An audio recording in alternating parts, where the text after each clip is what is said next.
그러면 그게 옛날에 울진 삼척 그 사태 때 그 이제 게릴라들이 투입된 것처럼 육상으로 이제 들어올 가능성도 있다는 얘기죠. 예, 저는 예, 그렇게 보고 있습니다.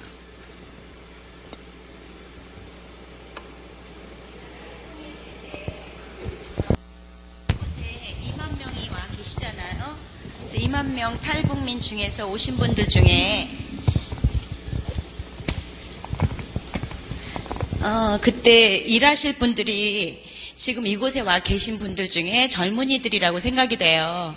그래서 그들이 오셔서 마음으로도 서로 통하지 않고 이념과 문화 여러 가지 또 우리가 그들에게 오신 분들에게 또 마음으로 직접적으로 통하지 않는 부분들도 많이 있어서 외로워할 것 같거든요. 그래서 이곳에 와 있는 통일 시대에 쓸 젊은이들이 가장 저희가 그들에게 편안하게 해주고 또 쓰임받는 일꾼으로 영향력 끼치는 분들로 잘할 수 있는 방법이 제일 큰 게 어떤 게 있는지 궁금하거든요.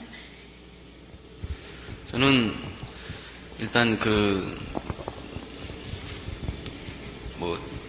북한에서 오셨다니까 제가 말씀드리는데요. 탈북자 2만 명에 대해서 우리가 종소를 교정을 하는 작업이 우선적으로 필요하다 이렇게 보거든요. 그러니까 북한 그 체제에서 적응하는 과정에 잘못 알게 된 부분들, 잘못 인식된 부분들, 그러니까 이런 것들을 남한에 와서도 고집하는 한 절대 정착에 성공할 수 없다. 저는 이렇게 보고 있습니다. 그러니까 그 정착을 잘하게 하는 게 우선인데, 그러자면 좀 그러니까 북한적인 것을 버려야지 여기서 정착할 수 있다 이렇게 보거든요. 그러니까 북한스러운 것들을, 그러니까 그것을 우리가 어떻게 교정하겠는가 하는 그런 것들을 좀 개발을 해서 그렇게 해서 거기에 그 영역에 끌어들이고 포섭할 수 있는 그런 시스템이 있어야 되지 않겠냐 이렇게 보고 있습니다. 그리고 교회들에서도 지금 탈북자분들 보게 되면 다 교회에 와서 그냥 기도하며 사는 분들이 또 많더라고요. 그러니까 그것보다도 기도도 좋고 하지만은 한국 여기서 태어나신 분들과 서로 대면하고 또 서로 교류하는 과정에 이 사회 시스템을 이해할 수 있는 그런 정착 프로그램들이 필요하지 않겠냐 저는 이렇게 보고 있습니다.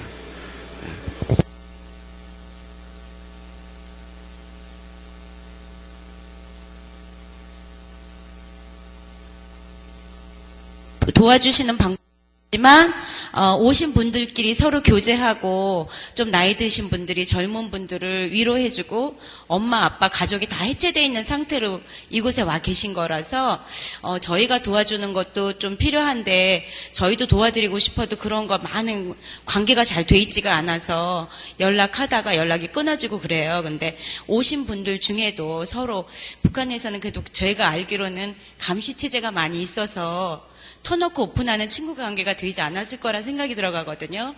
그래서 오신 분들이 서로 교제하고 도울 수 있는 그런 것을 함께 해주는, 먼저 오셔서 이제 평양이나 또 공부 많이 하신 분들이나 지적인 분들이 이렇게 여러 단계가 있을 것 같아요. 그래서 도와주실 분들을, 이북에서 오신 분들 중에 그렇게 할 수 있는 방법으로는 또 없나 싶은 생각이 들어가서 그게 참 궁금하거든요.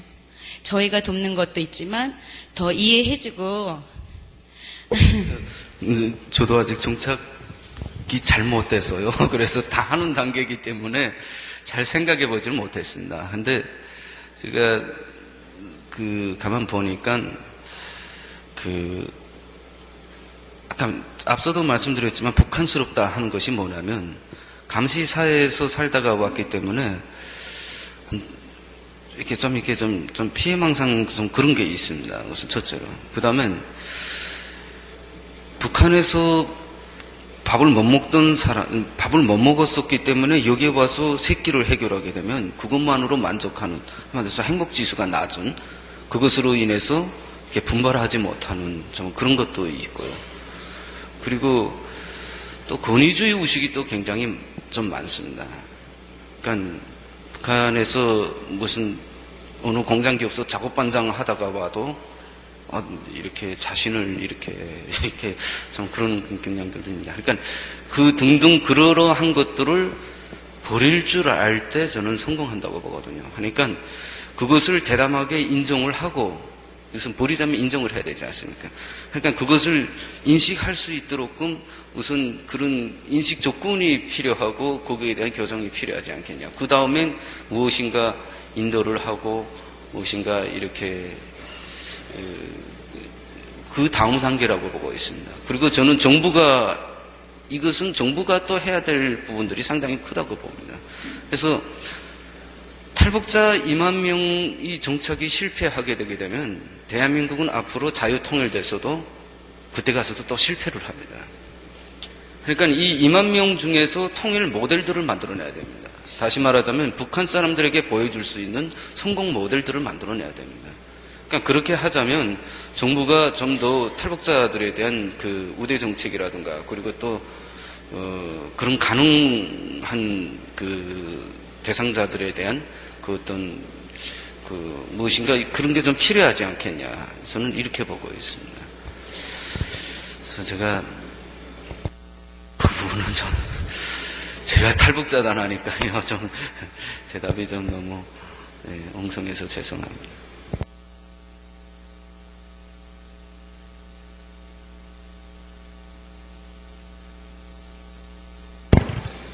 북한은 절대 확전을 바라지 않는 게 북한입니다.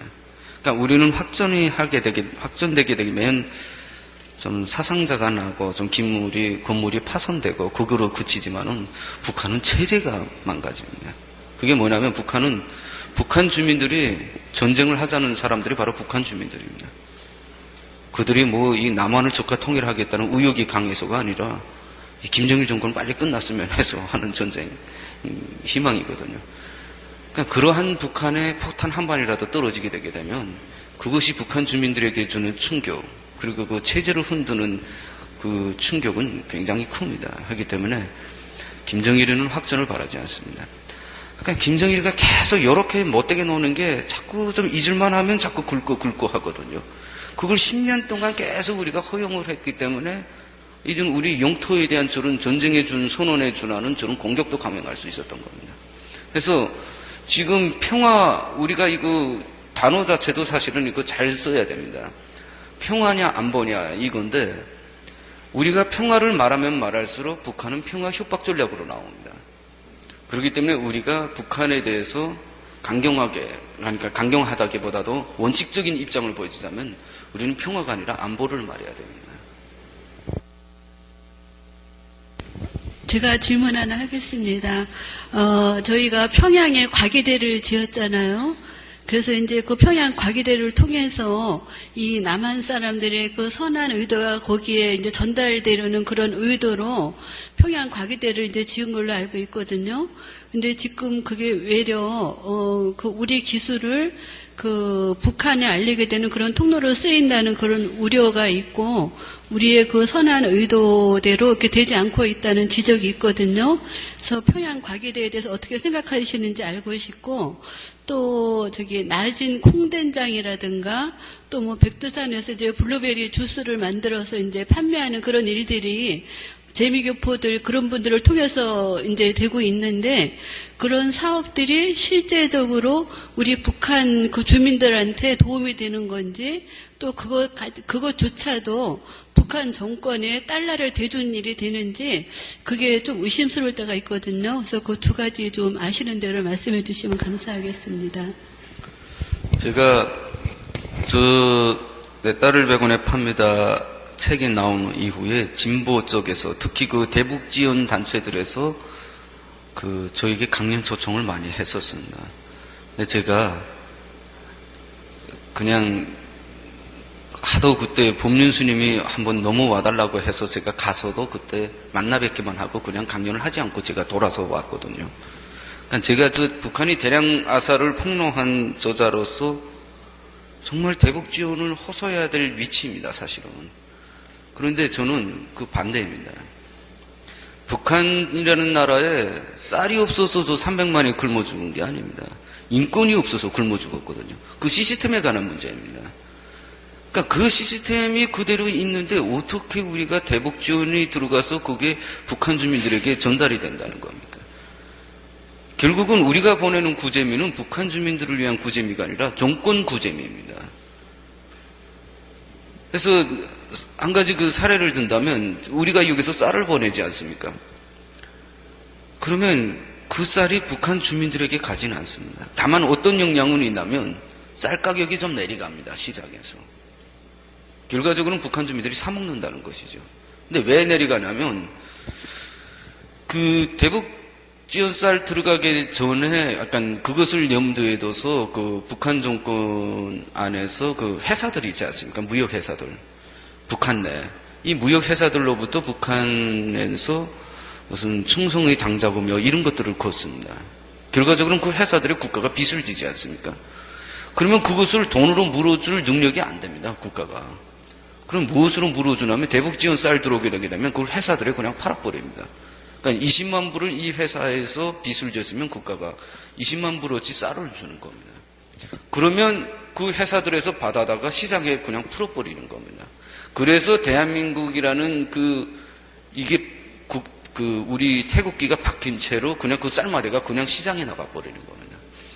그래서 이 북한에서 저희들이 편리성을 위해서 그 국기 박지 말고 그냥 빈마대로 달라 이렇게 요구하지 않았었습니까?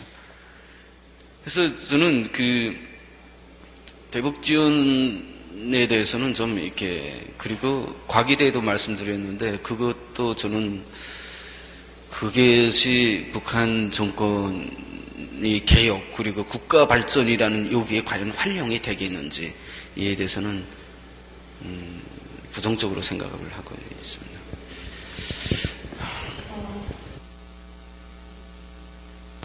그러니까 제가 앞서도 말씀드렸지만은 북한이 더는 폐쇄적이지 못하다 이렇게 이야기한 것이 바로 그 시장이 있기 때문입니다.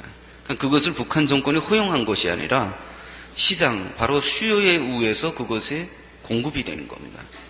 그래서 북한 그 남한 드라마들이나 이런 것들이 들어가거든요. 그래서 제가 2004년 나오기 전까지도 좀 많이 봤습니다. 뭐 가을 동화, 겨울 용가, 뭐 피아노, 나쁜 친구들 뭐 이렇게 봤는데 그래서 그게 나오면 다 회장님 집들 아닙니까? 그 주인공들 집 보면. 그래서 그것은 북한 정권이 통제할래야 통제할 수가 없는 겁니다. 아까 말씀하셨지만은 북한 그 탈북하게 되면 가족들도 잡아가지 않겠냐. 이제는 그렇게 할 수도 없는 처지입니다. 그러니까 북한의 3대 멸족이라는 것이 있습니다. 내가 잘못하게 되면 내 일가 친척 그 3대를 다 쓸어가거든요. 황장영 선생님께서 탈북하셨을 때 거의 160명을 잡아갔습니다. 그리고 그 근처에 거의 2,000명 정도가 하니까 제자, 친구, 뭐 이런 사람들 있지 않습니까? 그 사람들까지 싹 쓸어갔습니다. 근데 지금 그렇게 할 수 없는 게 지금 탈북자가 2만 명인데 그 2만 명에 대한 3대 멸족을 해버리게 되면 북한에 남을 사람 김정일이밖에 없습니다.